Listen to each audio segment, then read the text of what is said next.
Comenzamos. Conchi, por favor, ¿quieres tener una oración, dirigirnos para pedir que el Señor nos ayude? ¿Se me oye? Sí. Bendito Padre Celestial que estás en los cielos, te agradecemos, Señor, que unos cuantos hermanos podamos reunirnos en esta tarde para abrir tu palabra, para aprender de ella, Señor, para poner en práctica lo que tú nos quieras decir, Señor, y para aclarar algunas dudas que tenemos porque nuestra mente no alcanza más, Señor, pero te agradecemos que tú tienes a tu Hijo, Señor, tu pastor, Padre, pastor nuestro, que nos va a enseñar las cosas que no podamos entender. Yo te lo pido todo en el nombre de Jesús y te lo agradezco, Señor. Gracias. Amén. Amén. Pues ruego a todos cerrar los micrófonos, aunque si en algún momento lo quieres abrir para añadir algo, aportar algo, pues con libertad. Perdona, Miguel Ángel, yo lo tengo cerrado. Sí. No, ¿Cómo lo cierro? No sé. Perdona. pues normalmente, ¿qué está? ¿Con el móvil o con el ordenador? Estoy con móvil. Con móvil. Pues hay un micrófono abajo a la izquierda. Y Si lo tengo abierto, estorba, ¿verdad? no. Bueno, yo voy a estar callado. Vale. Vale. Como creemos en los milagros, que Antonio, con toda libertad tú puedes participar. Además, en algún momento nos vendrá muy bien tu ayuda. Bueno, pues continuamos con este estudio que estamos haciendo del libro de Apocalipsis, que es tomando una perspectiva, una panorámica mejor del libro de Apocalipsis. Estamos en el capítulo 10. Vamos a ver si podemos considerar esta tarde noche, el capítulo 10 y el capítulo 11. De nuevo nos encontramos con un paréntesis entre la sexta y la séptima trompeta. Igual que pasó entre el sexto y el séptimo sello. Es decir, el escritor, el apóstol Juan, inspirado por el Espíritu Santo, hace un relato de los 6 sellos que se abren y introduce un paréntesis donde añade una parte que nos va a ayudar a entender todo. Igual pasa ahora con las trompetas, que entre la sexta y la séptima trompeta, pues encontramos otro paréntesis. No va a suceder igual con las copas. Las copas van desde la primera hasta la séptima de una manera ininterrumpida. Seguramente porque como ya hemos llegado allí, ya hemos llegado al capítulo 16 y en los paréntesis anteriores se han introducido mucha información, mucha revelación acerca de estas cosas, pues no hará falta. La séptima trompeta, vamos a leerlo, Apocalipsis 11:15. El séptimo ángel tocó la trompeta y hubo grandes voces en el cielo que decían: los reinos del mundo han venido a ser de nuestro Señor y de su Cristo, y Él reinará por los siglos de los siglos. Y los 24 ancianos que estaban sentados delante de Dios en sus tronos se postraron sobre sus rostros y adoraron a Dios, diciendo: te damos gracias, Señor, Dios Todopoderoso, el que eres, que eras y que has de venir, porque has tomado tu gran poder y has reinado. Y se airaron las naciones, y tu ira ha venido, y el tiempo de juzgar a los muertos, y de dar el galardón a tus siervos los profetas, a los santos y a los que temen tu nombre, a los pequeños y a los grandes, y de destruir a los que destruyen la tierra. El versículo 19 casi pertenecería más al capítulo 12, pero lo vamos a leer.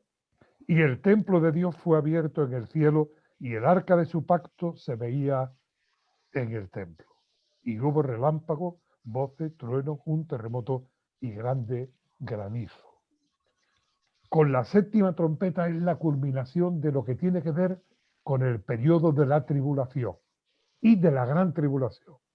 Con la séptima trompeta, igual que ha pasado con el séptimo sello, se narra el regreso no de Cristo a recoger a su iglesia, sino el regreso de Cristo en gloria, majestad, poder, para tomar los reinos y establecer su reino milenial, que lo veremos en el capítulo 20, Dios mediante, del libro de Apocalipsis.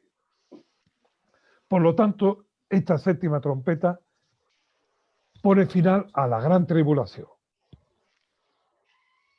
Y veremos que eso significa la derrota del diablo, de sus ejércitos, y que Cristo en persona lleva a cabo esa victoria y va a reinar sobre la tierra. Sería bueno que en algún momento leyerais Isaías capítulo 2, de los primeros 4 versículos, que hablan de el reinado del rey justo, cuando las lanzas se convertirán en arado y las espadas en hoces. No hará falta, ya no habrá guerra, no hará falta ejército, no hará falta armamento. Sería bueno también leer el capítulo 65 de Isaías, desde el versículo 18. En el versículo 17, Isaías nos dice de parte de Dios, que Dios dice, he aquí yo crearé cielos nuevos y tierra nueva.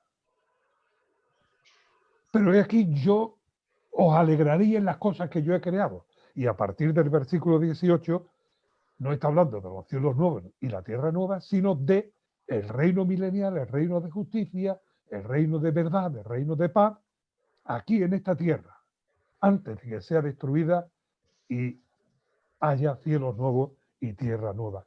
Cuestión que veremos, Dios mediante, en el estudio del milenio en el libro de Apocalipsis.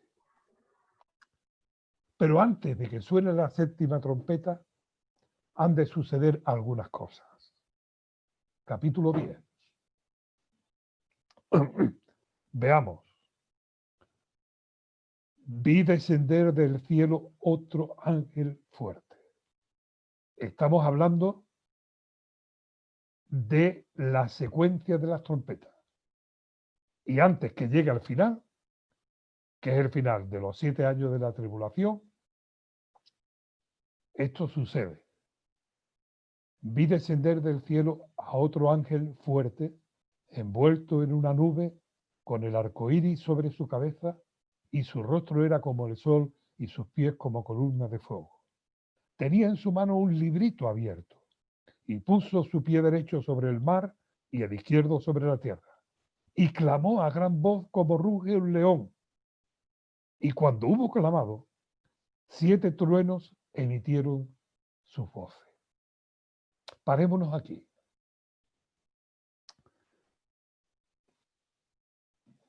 Hay bastantes que apuntan que este ángel del versículo 1 es el Señor Jesucristo. Porque aparece envuelto en una nube con arcoíris sobre su cabeza, su rostro como el sol, sus pies como columna de fuego. Pero no significa necesariamente que sea el Señor Jesucristo, sino que viene con la autoridad, que viene en nombre del Rey de Reyes y Señor de Señores, con la autoridad, con el poder y el dominio. Vi otro ángel. Ese término otro, en griego alo, o ayo, A-L-L-O, es uno de la misma especie. Y si es de la misma especie, quiere decir que es de la misma especie del que tocó la sexta trompeta. Es un ser celestial que ha sido mandado por el Todopoderoso y ejerce en su nombre el dominio y la autoridad sobre todo. Mirad que tiene un pie sobre el mar y el otro sobre la tierra. Por lo tanto, domina, gobierna todo el planeta Tierra.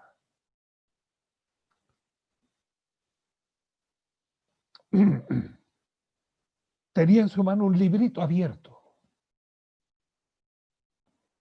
Creo que es legítimo que nos preguntemos, ¿qué librito será ese? No es el libro del que estaba sentado en el trono que tenía los 7 sellos. Este librito está abierto. Creo, hermanos, me atrevo a sugeriros una posibilidad. Que este librito abierto recoja las profecías que hay acerca en toda la palabra de Dios, las profecías que hay acerca de este tiempo. En Daniel, en Isaías, en Ezequiel, en Jeremías, en todas las escrituras. Y este librito está abierto, porque tenemos la palabra de Dios abierta para que la conozcamos, para que la estudiemos, para que nos alimentemos y nos oriente, enseñe, alumbre, guíe en el camino. Ciertamente hay muchas cosas o muchas preguntas que podemos hacernos y no tener respuesta. Dice Deuteronomio 28:28 que las cosas escondidas pertenecen a Jehová nuestro Dios, pero las reveladas son para nosotros y para nuestros hijos.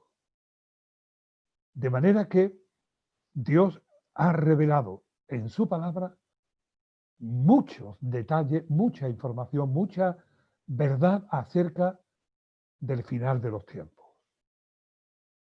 Y están en un libro abierto. La palabra de Dios, la Biblia, es un libro abierto. Si no conocemos más, es porque no hemos dedicado tiempo, oración e interés, porque nos hemos ocupado en otras cosas. Pero ahí está. Sigamos leyendo. Y clamó, versículo 3, a gran voz como ruge un león. Notad cómo. El cómo es que está hablando el lenguaje figurado. Habla en nombre y con el poder del león de la tribu de Judá. Y cuando hubo clamado, 7 truenos emitieron sus voces. Y cuando los 7 truenos hubieron emitido sus voces, yo iba a escribir, dice Juan, pero oí una voz del cielo que me decía, sella las cosas que los 7 truenos han dicho y no las escribas. ¿Por qué? Creo que por 2 razones. Una, con lo que ya se nos ha dicho y se nos va a revelar, tenemos bastante. Otra, porque tienen que ser tan impactantes que Dios ha preferido que esté sellada y no se escriba. Versículo 5. Y el ángel que vi en pie sobre el mar y sobre la tierra, levantó su mano al cielo y juró por el que vive por los siglos de los siglos, que creó el cielo y las cosas que están en él, y la tierra y las cosas que están en ella, y el mar y las cosas que están en él, que el tiempo no sería más, sino que en los días de la voz del 7º ángel, cuando él comience a tocar la trompeta, el misterio de Dios se consumará, como él lo anunció a sus siervos, los profetas. Por esto me atreví a sugerir antes que este librito abierto tiene que ver con lo que sus siervos, los profetas de Dios, nos han comunicado y están escritos, tanto en el Antiguo como en el Nuevo Testamento.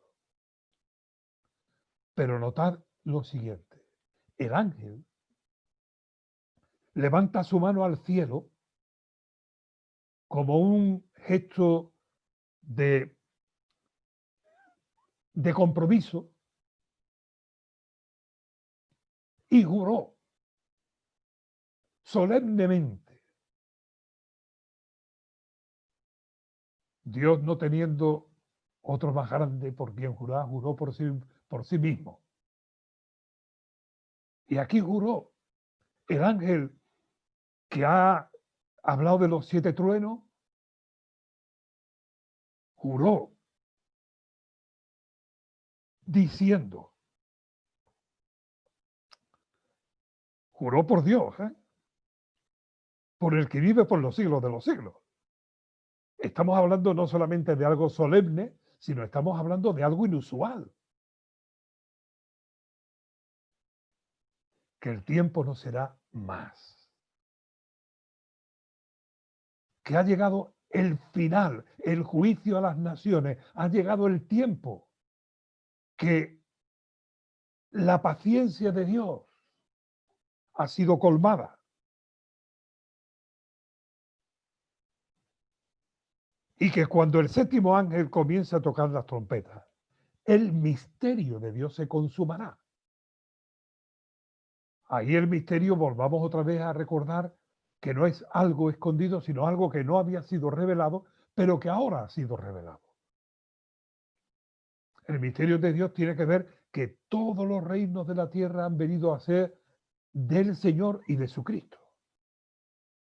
Y todo esto se consumará. Por lo tanto, tenemos una seguridad absoluta, tenemos una certeza plena de que aquí no estamos hablando de hipótesis, de posibilidades, sino aquí estamos hablando de realidades que van a suceder. Porque esto es historia por cumplirse. Pero que lo que ha de venir, vendrá. Porque lo ha dicho Dios. Y Él lo cumple. Versículo 8. La voz que oí del cielo habló otra vez conmigo y dijo, ve y toma el librito que está abierto en la mano del ángel que está en pie sobre el mar y sobre la tierra. Y fui al ángel, diciéndole que me diese el librito. Y él me dijo, toma y cómelo. Y te amargará el vientre, pero en tu boca será dulce como la miel. Entonces tomé el librito de la mano del ángel y lo comí. Y era dulce en mi boca como la miel, pero cuando lo hube comido, amargó mi vientre. Y él me dijo, es necesario que profetices otra vez sobre muchos pueblos, naciones, lenguas y reyes.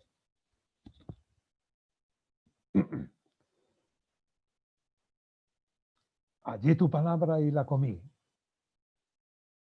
y me fue dulce mi paladar. Aquí está hablando de que le dice a Juan, come el libro. Y te va a ser dulce al paladar, pero te va a amargar en el vientre. Esto no es ajenjo, ¿eh? Lo de ajenjo es otra cosa que ya vimos.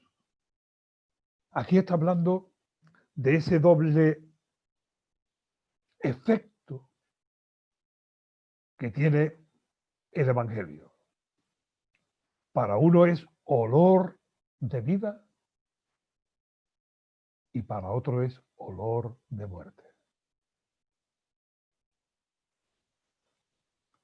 Hablar lo que Dios dice es dulce. Escuchar lo que Dios dice es agradable a nuestro paladar. Pero la verdad es que hay cosas que cuando la asumimos dentro, tienen un tono amargo también. El que cree no es condenado, pero el que rehúsa creer ya ha sido condenado, por cuanto no ha creído en el Hijo de Dios. Y tenemos la dulzura de que el Evangelio ha llegado a nuestra vida y nos ha traído salvación, pero tenemos también el pesar por aquellos a los que amamos y no han respondido creyendo en Cristo. Por lo tanto, tenemos la dulzura de la salvación, pero tenemos también el pesar de los que se condenan.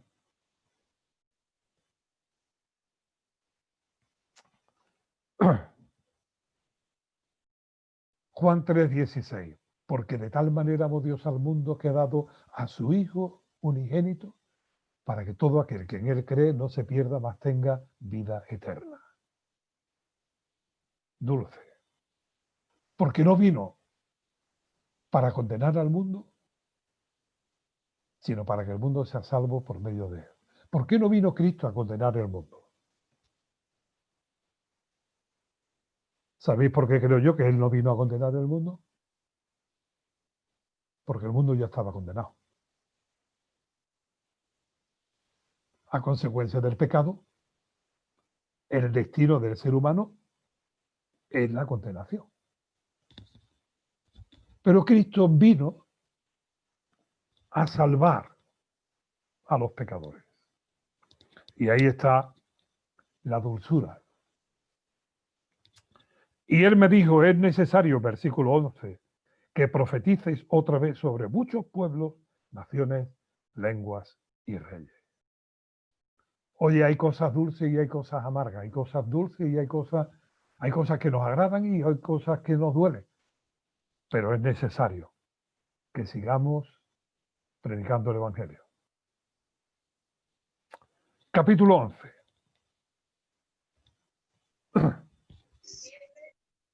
Entonces me fue dada una caña semejante a una vara de medir, y se me dijo, levántate y mide el templo de Dios, y el altar, y a los que adoran en él.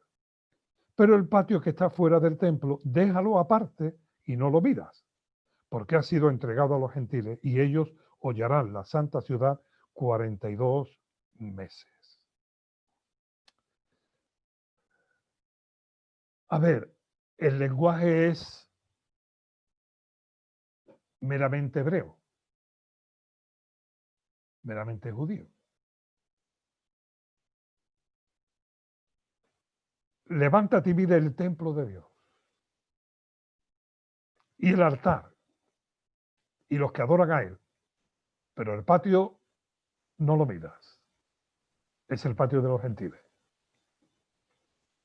Aquí está hablando de algo que ya hemos apuntado antes, cuando hablamos de los 144.000, pero aquí está apuntando de cómo Dios va a llevar y a obrar para salvación dentro del pueblo de Israel, dentro de los judíos. Y daré, versículo 3, a mis 2 testigos que profeticen por 1260 días vestidos de silicio. Estos testigos son los 2 olivos y los 2 candeleros que están en pie delante del Dios de la tierra. Por cierto, en Zacarías capítulo 2, en la visión de Zacarías, ve 2 olivos que están al lado del candelero, y de los 2 olivos hay 2 caños que hacen que el aceite se vierta en el candelero para que no se apague. Esos son mis 2 testigos, dice Dios allí. Si alguno quiere dañarlos, sale fuego de la boca de ellos y devora a sus enemigos. Y si alguno quiere hacerles daño, debe morir él de la misma manera. Estos, los 2 testigos, tienen poder para cerrar el cielo a fin de que no llueva en los días de su profecía. y tienen poder sobre las aguas para convertirla en sangre y para herir la tierra con toda plaga, cuantas veces quieran. Cuando hayan acabado su testimonio, la bestia que sube del abismo hará guerra contra ellos y los vencerá. Y sus cadáveres estarán en la plaza de la grande ciudad, que en sentido espiritual se llama Sodoma, y Egipto, donde también nuestro Señor Jesús, donde también nuestro Señor fue crucificado. Y lo de los pueblos, tribus, lenguas y naciones verán sus cadáveres por 3 días y medio, y no permitirán que sean sepultados. Y los moradores de la tierra se regocijarán sobre ellos y se alegrarán y se enviarán regalos unos a otros, porque estos dos profetas habían atormentado a los moradores de la tierra. Pero después de 3 días y medio, entró en ellos el espíritu de vida enviado por Dios y se levantaron sobre sus pies y cayó gran temor sobre los que lo vieron. Y oyeron estos dos una gran voz del cielo que les decía: subid acá. Y subieron al cielo en una nube y sus enemigos lo vieron. Y en aquella hora hubo un gran terremoto y la 10ª parte de la ciudad se derrumbó y por el terremoto murieron el número de 7.000 hombres. Y los demás se aterrorizaron y dieron gloria al Dios del cielo. El segundo ay pasó. Y aquí el tercer ay viene pronto, en el capítulo 12. Los dos testigos. Su labor, el papel que van a jugar. Dios va a hablar al pueblo de Israel predicándoles el evangelio eterno por medio de dos profetas que él va a levantar en el tiempo de la tribulación. Al comienzo de la tribulación, la Israel política se va a dejar engañar o va a ser engañada. Y allí en Jerusalén harán, que lo veremos más adelante, harán un gran centro de tipo ecuménico. Pero cuando Jerusalén sea el centro espiritual de toda la tierra, Dios va a levantar allí estos dos testigos que van a predicar el evangelio. Y Dios va a obrar en muchos judíos, aquellos 144.000 que habla del número completo, lo que Pablo dice allí en Romanos, y entonces todo Israel será salva, aunque no todos los israelitas todos los nacidos de Israel son israelitas. No está hablando de la Israel política o de los hijos de Abraham según la carne, sino está hablando de un pueblo que Dios está preparando dentro de la propia Israel. Y estos dos testigos van a predicar el evangelio. Y muchos judíos se van a convertir. Y va a denunciar la adoración idolátrica que están cometiendo allí en Jerusalén. Y van a crear un gran conflicto. ¿Quién son esos dos testigos? Dice el versículo 6 que tienen poder para cerrar el cielo a fin de que no lluevan los días de su profecía. ¿No recuerda esto a alguien? Elías oró y no llovió durante 3 años y medio, dice Santiago. Esto no es casualidad que sean 3 años y medio. Que por cierto, estos 1260 días, estos 42 meses, es la segunda parte de la tribulación, los 3 años y medio últimos de los 7 años de la semana 70 de Daniel.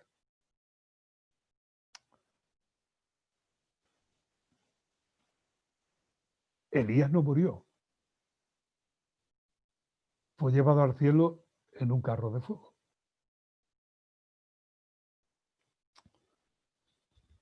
tienen poder, dice el versículo 6, sobre las aguas para convertirla en sangre y para herir la tierra con toda plaga cuantas veces quieran.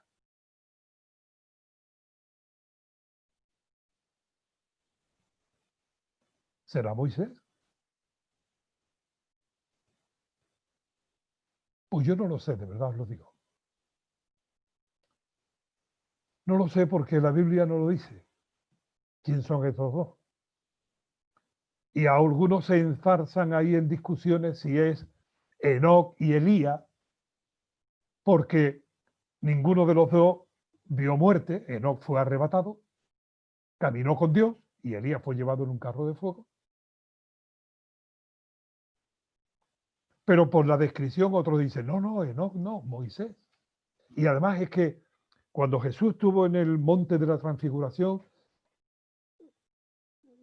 se les apareció Moisés y Elías y hablaban con él. Mirad, hermano, las cosas reveladas son para nosotros, pero las escondidas son para Dios. Yo no sé quién son. Pero lo que sí sé es que esto va a suceder. Que Dios, en su amor y misericordia, en el cumplimiento de sus promesas hechas a su pueblo Israel, Dios va a producir este gran avivamiento. Y muchos se van a convertir de las tinieblas a la luz, del gnosticismo o agnosticismo a la fe en Cristo y van a reconocer que Jesús, aquel que fue crucificado y resucitó y vive por los siglos de los siglos, es el Mesías prometido. Tal será el conflicto que se armará, que mirad lo que dice el versículo 7. Cuando hayan acabado su testimonio, la bestia que sube del abismo hará guerra contra ellos y los vencerá y los matará. Esa bestia que sube del abismo es el mismo Satanás.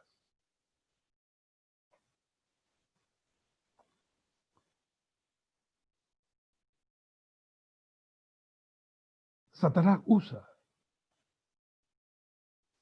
el poder y sus instrumentos para hacer guerra contra estos profetas de Dios. Pero subrayar esto, cuando hayan acabado su testimonio. También el tiempo Dios lo controla. Y no va a permitir Dios que la bestia que sube del abismo interrumpa, dificulte, pare, estorbe el testimonio de estos dos. Cuando hayan acabado su testimonio, la bestia que sube del abismo hará guerra contra ellos y los vencerá y los matará.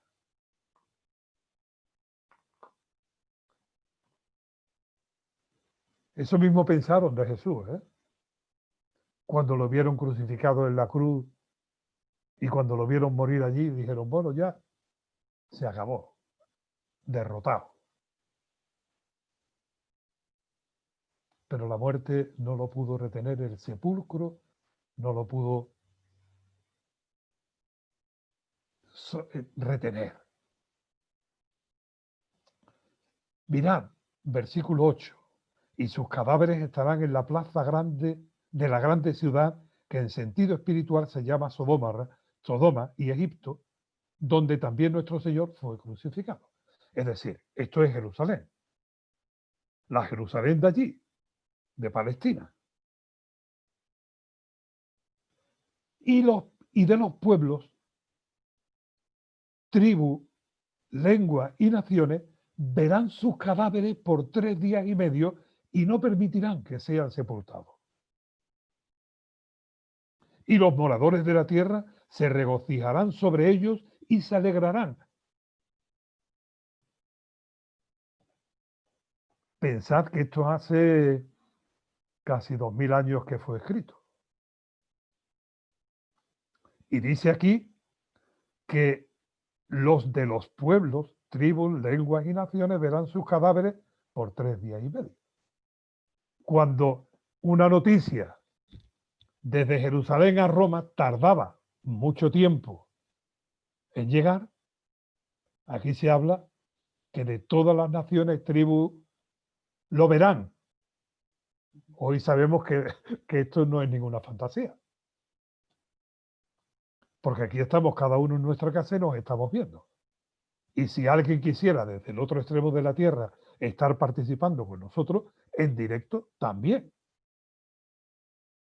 Pero la gente se alegrarán, se regocijarán y dirán, hombre, por fin, estos dos que tanto han revolucionado, estos dos que han levantado a la nación de Israel contra la bestia y el falso profeta, estos dos por fin ya están muertos. ¿Quién como la bestia? Y los moradores de la tierra se alegrarán y se enviarán regalos unos a otros. Yo estaba pensando, digo, van la bestia va a copiar las navidades también. Y cuando estén estos dos allí durante 3 días y medio, expuestos sus cadáveres en la plaza de Jerusalén, y se enviarán regalos y un jamón. Sí, porque además como los judíos no comen jamón y esto es contra los judíos, pues se mandarán un jamón de regalo y se alegrarán y todo lo demás. Harán fiesta. Porque estos dos profetas habían atormentado a los moradores de la tierra. Pero, versículo 11, después de 3 días y medio, entró en ellos el espíritu de vida enviado por Dios y se levantaron sobre sus pies. Y cayó gran temor sobre los que lo vieron. Y oyeron una gran voz del cielo que les decía, subid acá. Y subieron al cielo en una nube y sus enemigos lo vieron. Cuando el Señor Jesucristo ascendió a los cielos, lo vieron los que estaban allí. Seguramente unos 500. Pero cuando estos dos se han resucitado y se han llevado al cielo, sus enemigos lo van a ver. Y gran temor va a caer sobre todos ellos. Los que decían, ¿quién como la bestia?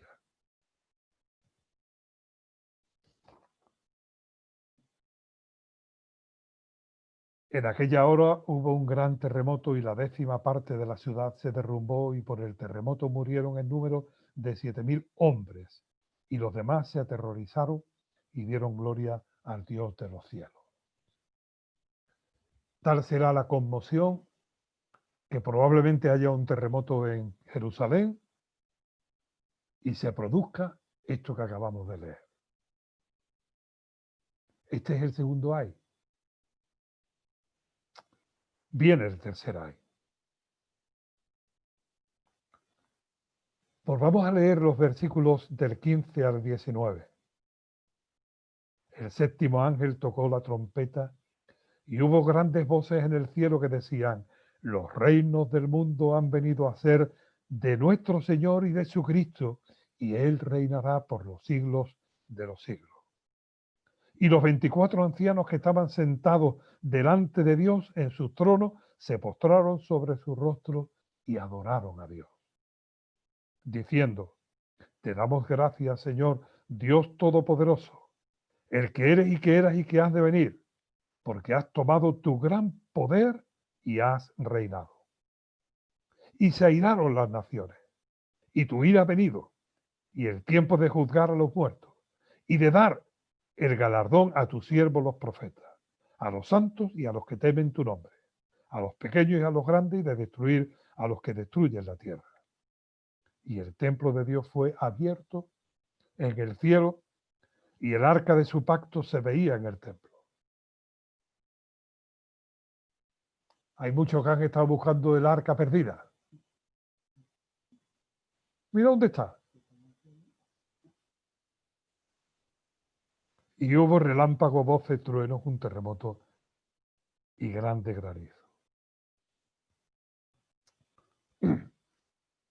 Segunda venida de Cristo establece su reino milenial. La tierra será llena de la gloria de Dios como las aguas cubren el mar. Satanás estará atado. El falso profeta y la bestia lanzado al fuego al pozo del abismo, lanzado al lago de fuego y azufre, donde después Satanás será echado. Y aquí se establece el reino de justicia, el milenio. Esto tiene que ver con el Armagedón, pero lo veremos más adelante. En el capítulo 12 apareció en el cielo una gran señal, una mujer vestida del sol, con la luna debajo de sus pies y sobre su cabeza una corona de 12 estrellas. ¿Quién es esta mujer?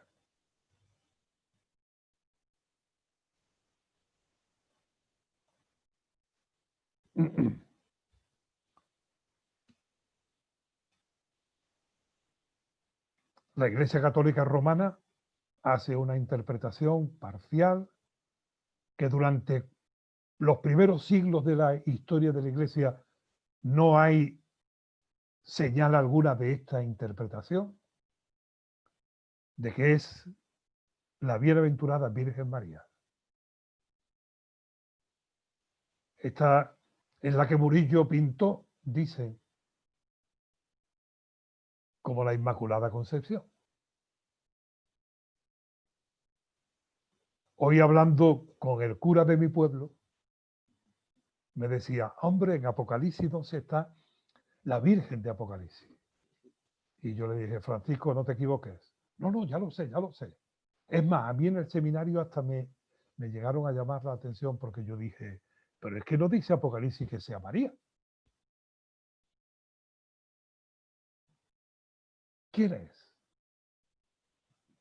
Solamente un anticipo, pero es también una invitación para que lo mires y lo consideres.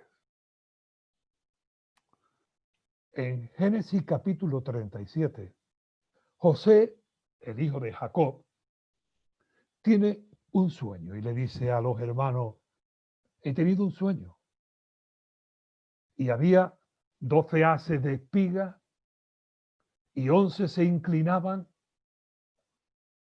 delante de uno de los haces. Y le dicen los hermanos, ¿qué, José? ¿Qué quieres decir? ¿Que tú vas a reinar sobre nosotros? Y los hermanos, pues bueno, le cogieron un poco de ojeriza a José. No digo que justificadamente, pero tampoco José fue muy prudente. Y le dice después, he aquí he tenido otro sueño. Voy a ir al texto para evitar el riesgo de la memoria. Soñó, Génesis 37:9, otro sueño y lo contó a sus hermanos diciendo, he aquí he soñado otro sueño. Y he aquí que el sol y la luna y 11 estrellas se inclinaban a mí. Mira, la Biblia pone luz a la Biblia. El primer libro de la Biblia nos ayuda a entender el último libro de la Biblia.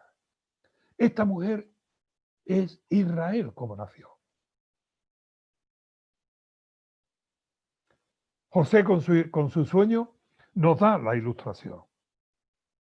Que estando encinta clamaba con dolores de parto en la angustia del alumbramiento. Miqueas dice, sí, nacerá una nación en un día, con dolores de parto. Aquí tiene que ver con que Satanás va a luchar y la bestia va a luchar y el dragón va a luchar, que es Satanás, contra Israel, intentando destruirla, pero Dios la va a proteger durante el tiempo de la gran tribulación. Hermano, no nos ensoberbezcamos. Dios no ha desechado a su pueblo. Lo ha puesto aparte, pero vendrá un momento en el cual lo volverá a poner en funcionamiento de forma espiritual. Veremos esto del capítulo 12 y 13, Dios mediante, más adelante. Pero creo que no por estar a la mitad del libro de Apocalipsis, sino porque tenemos por delante algunos temas que no son fáciles de entender y que para mí no son fáciles de explicar. Os adelanto que en la próxima reunión, en el próximo estudio, vamos a hacer un paréntesis en el texto de Apocalipsis y vamos a considerar dos cuestiones que son de suma importancia y que nos ayudarán a entender el resto de Apocalipsis. No nos van a dar todas las respuestas, pero sí nos van a servir de ayuda. Los temas que vamos a estudiar, Dios mediante, es ¿cuál fue el pecado de Lucifer? Aquel querubín grande, creado en hermosura, lleno de sabiduría. ¿Cuál fue su pecado? Para haber sido lanzado, para haber sido quitado, para haber sido desnudado de su hermosura. ¿Qué pretendía? ¿Qué pretendió? ¿Y qué está pretendiendo todavía y va a pretender? Porque esto nos va a ayudar a entender un poco la obstinación y obcecación de pretender sentarse en el trono de Dios haciéndose igual a Dios. Si queréis adelantar, tomad nota de los textos que vamos a mirar. Isaías capítulo 14 del 1 al 17 y Ezequiel capítulo 28 del 1 al 19. Repito, Isaías capítulo 14 del 1 al 17 y Ezequiel capítulo 28 del 1 al 19. Porque Satanás aquí va, en el libro de Apocalipsis, se nos revela que va a pretender lo mismo que pretendió al principio. Cabezón que es. Y el otro tema que vamos a considerar, Dios mediante, será el de las resurrecciones. Sí, las resurrecciones. Porque no hay una sola resurrección. Daniel capítulo 12 dice que resucitarán de entre los muertos. No dice que resucitarán todos los muertos, sino un grupo de entre los muertos. Hay varias resurrecciones o grupos que resucitarán en distintos momentos. Y esto nos va a ayudar a entender por qué los que mueren en el tiempo de la tribulación se les ha dicho, esperad aún un poco. Son dos temas que no son muy usuales de escuchar. Y yo entiendo que desde un púlpito es muy difícil de explicar en un domingo. Y procuramos, pero ahí están en la Biblia.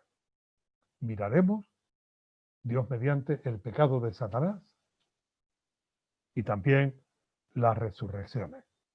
Y después ya continuaremos con el capítulo 12 en adelante. Pues, hermanas y hermanos, qué bueno saber que el Dios que hizo los cielos y la tierra tiene, mantiene y ejerce el poder, el dominio, el control y la autoridad. Que ni un pelo de nuestra cabeza se cae si Él no lo permite. Que los pajarillos que están y que venden en los mercados también están en las manos de Dios.